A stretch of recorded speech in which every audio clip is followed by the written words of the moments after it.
মহেন্দ্রহিল পাহাড়ের মধ্যেই কিন্তু জঙ্গলের মধ্যে এরকম পরশুরামের মূর্তি রয়েছে দেখুন। এই মহেন্দ্রগিরি পাহাড় শুধু পাণ্ডব কুন্তী মায়ের স্মৃতিতেই সমৃদ্ধ নয়, এটি ভগবান পরশুরামের সঙ্গেও গভীরভাবে যুক্ত।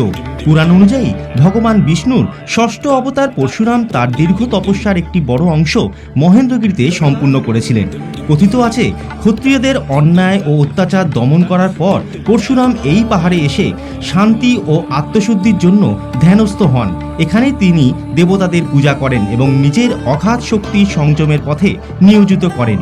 স্থানীয়দের বিশ্বাস, মহেন্দ্রগিরির পাদদেশে যে পরশুরামের কুণ্ড আছে সেখানে স্নান করলে সমস্ত পাপ থেকে মুক্তি পাওয়া যায়। আজও সেই মহেন্দ্রগিরির গায়ে থাকা পরশুরামের মন্দির ভক্তদের জন্য এক তীর্থক্ষেত্র।